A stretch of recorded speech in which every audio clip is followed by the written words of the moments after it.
Lariba is in the Pinasabit din field. tong report na to. Para bang hindi ako taga roon at hindi ko pinuntahan yung area na yon na mag-submit ng mga dokumento na she is lying. So Ms. Lariba, Mr. Speaker, is in the field office and is not... In the field or in her air-conditioned office only. Mr. Speaker, distinguished sponsor, nag-submit po si Lariba the same submission, the same turnover doon sa mga kunwari beneficiary na tumanggap.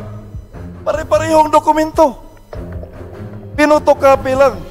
May nilagay pa dito, 15 million na budget, 1 million, tapos na, may accomplishment report. Hindi po totoo to. Lupa namin yung dinaanan. This representation was just like, to make sure na tama po yung, consistent po yung location ng mga projects na yon with our objective for higher yields. Kasi for me, it should be the Department of Agriculture who will propose na dito tayo, dahil pinag-aralan namin to, maganda yung lupa, may tubig, Kasi kung national irrigation, mapupunta na naman parang dinagat.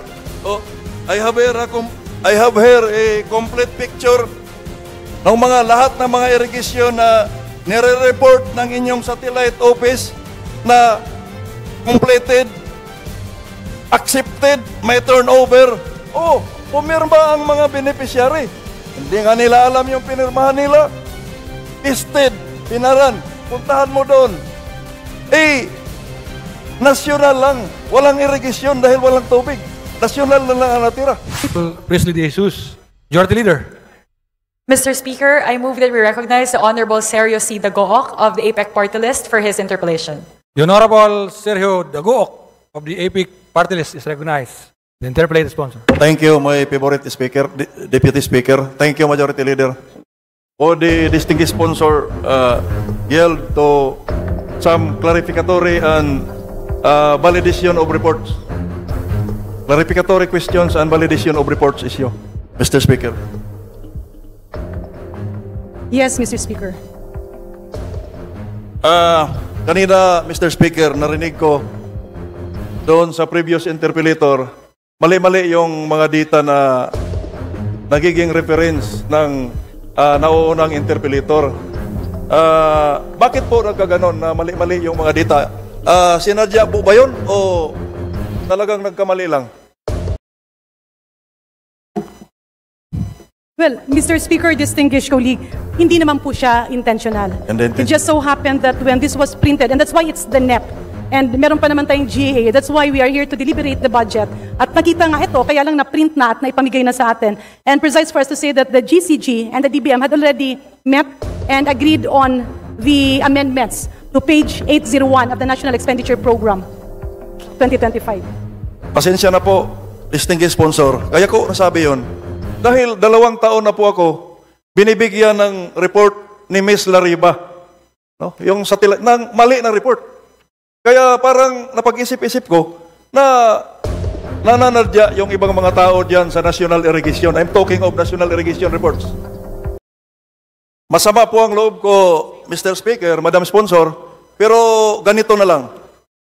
Nag-uusap po ba, Mr. Speaker, Madam Sponsor, yung Department of Agriculture at National Irrigation Administration in as far as the implementation of irrigation projects is concerned?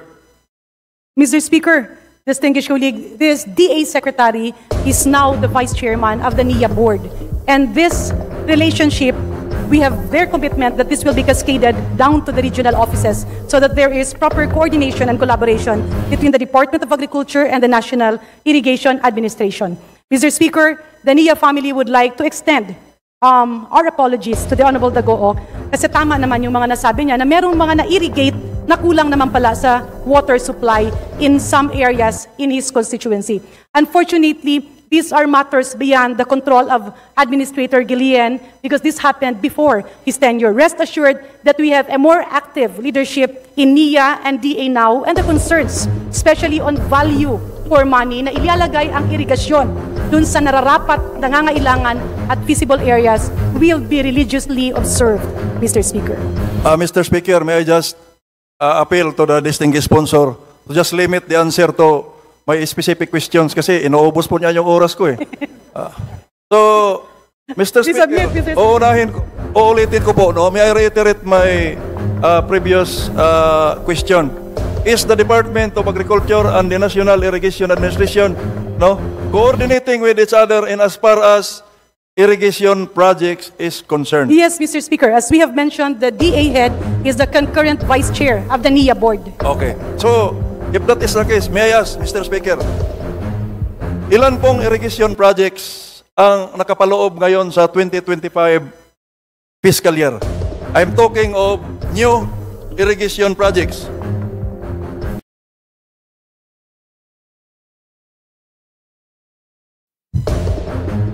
May I ask the Department of Agriculture? Kasi kung talaga nag-uusap sila, alam mo ng Department of Agriculture yan.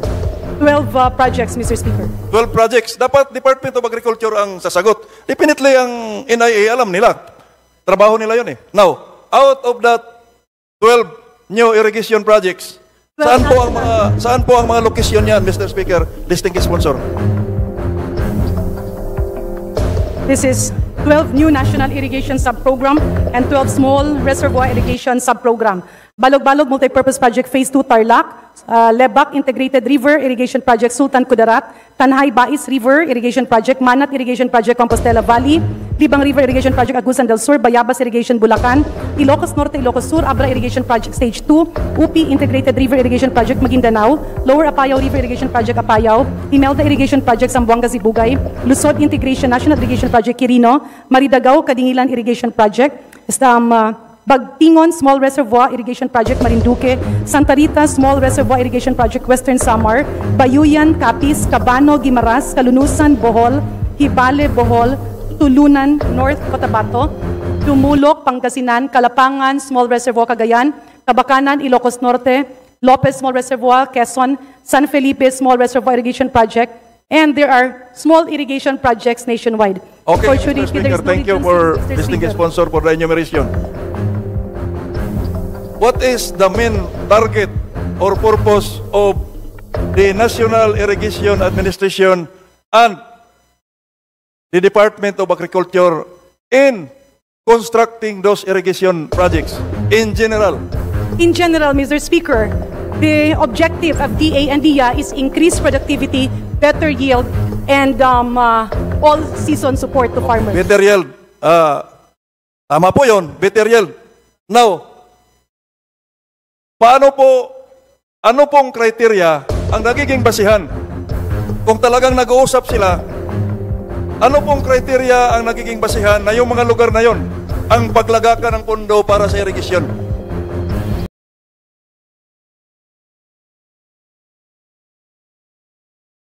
Mr. Speaker, distinguished colleague, indeed they are meeting, and we assure the Honorable... No, the Mr. Go-Op Speaker, with all due respect to the good Yes, sponsor. I will go to that, Mr. Speaker.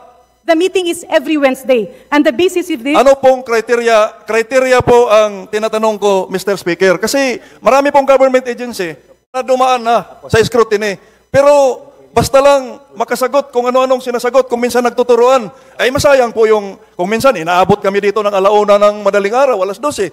Tapos nasayang lang, we should focus on issues and answers na mapakinabangan ng ating mga kababayan. Kasi I'm digging this. Why? Ang hugot ko, ang daming irrigation sa Dinagat Island na kahit sinabihan na ng mga taga roon na walang tubig dito, pinipilit na lagyan ng irrigation. I'm not talking of the present administrator. Hindi ko pa po kilala at hindi ko pa po natingnan yung accomplishment ni Administrator Guillen. Kaya tinanong ko kung they are coordinating. Kasi dapat ang masunod, Mr. Speaker, distinguished sponsor, sa pagpili ng mga lokasyon, should not be the National Irrigation Administration. Kasi taga-construct lang sila.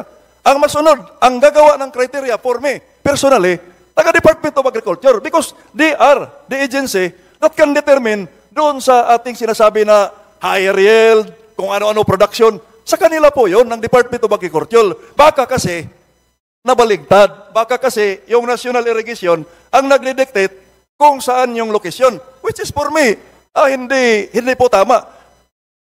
Yun bang criteria sa pagpili, Mr. Speaker, Madam Sponsor, includes yung scientific study na itong area na to ay makayield ng ganito. May cost-benefit analysis ba, Mr. Speaker, to maximize the utilization of our meager resources?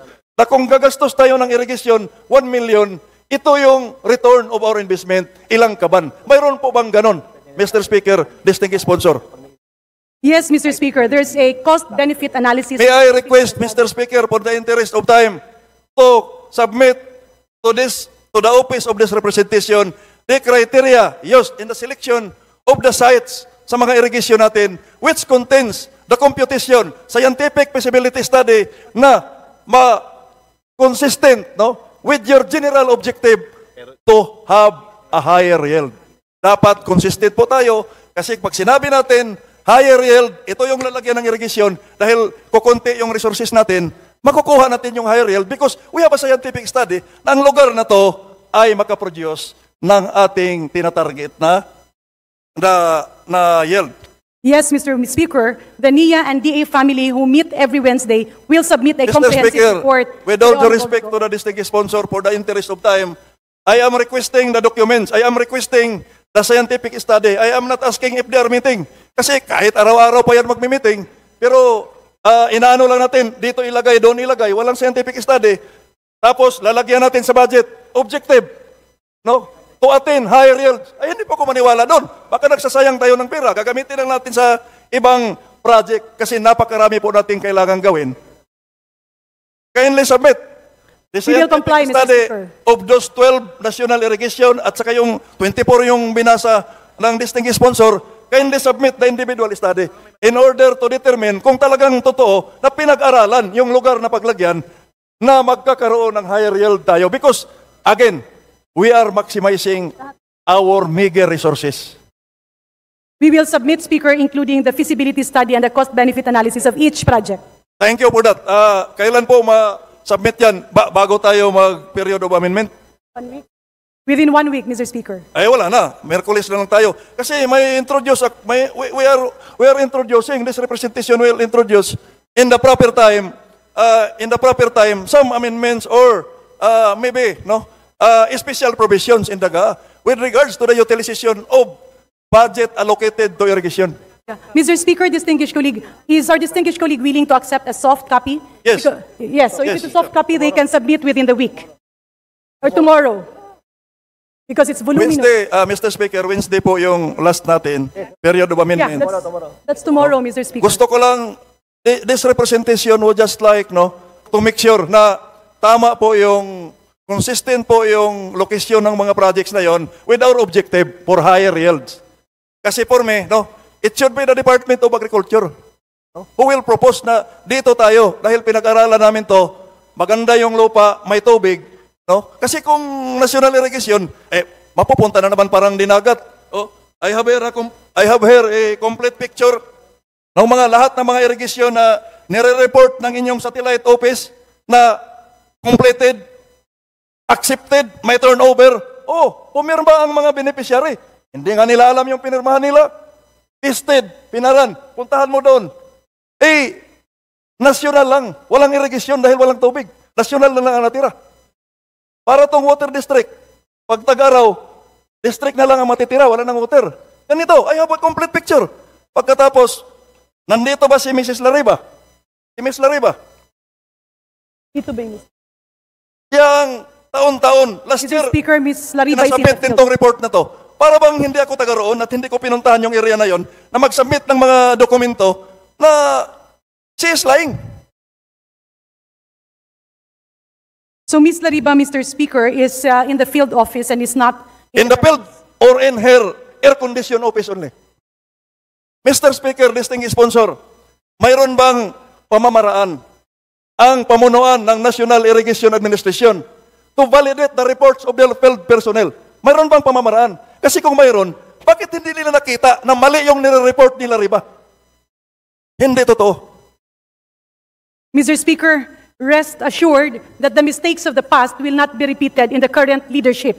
That is the assurance that we are giving the Honorable Dagoong. Be that as it may, the DA Secretary and the NIA Administrator will be giving a directive immediately tomorrow, first thing in the morning, to again check on the feasibility of this irrigation project in Dinagat. Mr. Speaker, distinguished sponsor, with all due respect to the new administrator, no? Isang taon na po siya, last year na budget, si administrator na po. Nag-submit po sila riba, the same submission, the same turnover doon sa mga kunwari beneficiary na tumanggap. Pare-parehong dokumento. Pinotocopy lang. So, ang ibig kong sabihin, until now, the time of the new administrator, they have no way of validating. Naniniwala kaagad sila doon sa mga field personnel nila na nagre-report. They have no way of validating. Kasi kung binalidate nila, sasabihin nila, huwag mong isubmit yan sa opisina ni Representative Dagoong. Hanggang ngayon, wala. May nilagay pa dito, 15 million na budget, 1 million, tapos na, may accomplishment report. Hindi po totoo to. Lupa namin yung dinaanan. So, I think, no, for the interest of time, Mr. Speaker, I just wanted to make sure na yung pira na dapat magamit natin sa iba at nilaan natin sa irrigation kasi gusto nating masiguro yung pagkain. Ako, taga-kurente ako. Pero kahit walang kurente, okay na. Basta may bigas tayo. Pero kung yung pang-irrigation, which is the primary source of rice production, kasi kung walang tubig, paano po tayo magkaroon ng abono? Namimigay tayo ng pondo para sa abono, pinag-usapan natin post-harvest facilities. Anong post-harvest? Wala kang harvest eh. So, ang uunahin natin, paano tayo makayield ng marami? I agree with that. But first, kailangan identify natin na tama yung irrigation na i-construct natin doon sa area na makayield ng marami. Hindi yung parang shotgun tayo na basta lang may ilagay dito. That's why I am asking yung mga criteria. I am asking yung study. Dapat may scientific study sa lupa, etc. Ay, lumaki po ako sa farm eh. Hindi lang si Alice Go ang lumaki sa farm. Ako din. Lumaki ako sa farm. I hope that can be submitted, Mr. Speaker, no? Kasi isang taon po ako naghihintay at nagpupuyos yung damdamin ko na magsasubmit ng mga report na mali naman. Ako na lang sana ang mag-submit ng report para sa sarili ko eh. Para totoo. Kasi pinupuntahan ko yung lugar na to. So, Mr. Speaker, tatapusin ko na lang yung interpellation ko. Anyway, the main purpose is for the Department of Agriculture and National Irrigation Administration to coordinate para makuha natin yung higher yield na objective. At hindi natin magawa yon kung kanya-kanya ang ating trabaho dahil ibang agency o ito yung project ko. Hindi po pwede yun. Kasi kung yung mag-asawa, ang pag-usapan natin, mag-asawa po yung irrigation at saka agriculture. Kung magkanya-kanya po sila, ay, wala pong mangyari sa atin. Thank you, Mr. Speaker. Thank you, distinguished sponsor. Pasensya na kasi talagang dinidibdib ko to dahil lumaki ako sa farm. We are with you, distinguished colleague, Mr. Speaker. Thank you, Honorable Dagoong. You're the leader. Mr. Speaker,